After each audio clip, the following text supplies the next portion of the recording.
This is a very important bill for children with complex medical needs all across America.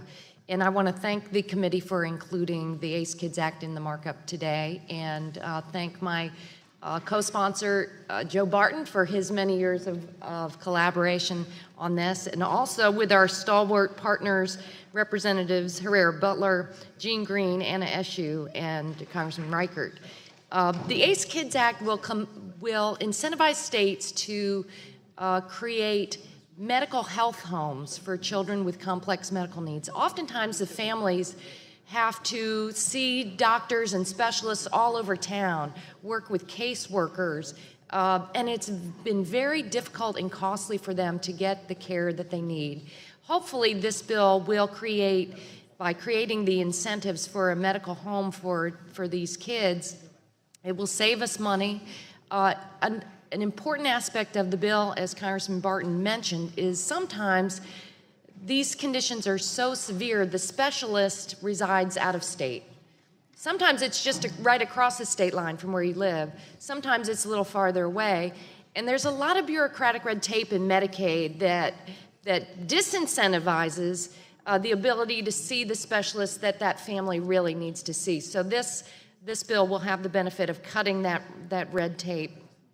The bill has over 100 House co-sponsors, including a number of our Energy and Commerce colleagues, and I want to thank Representatives Cardenas, Clark, DeGette, Engel, Kennedy, Peters, Rush, Bilirakis, Costello, Guthrie, Harper, Lance, Long, and Olson. Thank you all for your steadfast commitment to moving this forward. I'd also like to thank all of the children and families who made very difficult trips here to Washington, D.C. over the past few years to advocate for the bill.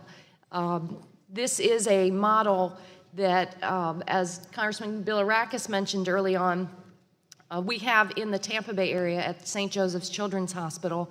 Other children's hospitals across the country have something similar, as in Texas, as Mr. Barton knows. But it shouldn't be confined to just certain areas. This needs to be an option for all children with complex medical conditions. So I want to thank the Children's Hospital Association, the March of Dimes, the American Academy of Pediatric, and other advocates who have come along with us. And I also want to take a moment to thank the committee's professional staff for their dedication to families, for the hours they've spent working on the ACE Kids Act, especially Rachel Pryor, who used to be with the committee, Samantha Satchel on the Democratic side, Josh Trent and Caleb Graff on the Republican side. Additionally, this bill would not have gotten to this point without the stellar work of Representative Barton's staffers, Krista Rosenthal, Gable Brady, and Jeannie Bender. And I'd also like to thank my legislative director, Elizabeth Brown. Thank you very much also to the CBO for their hard work on the legislation and helping us move it forward. And I encourage a strong yes vote on the ACE Kids Act, and yield back my time.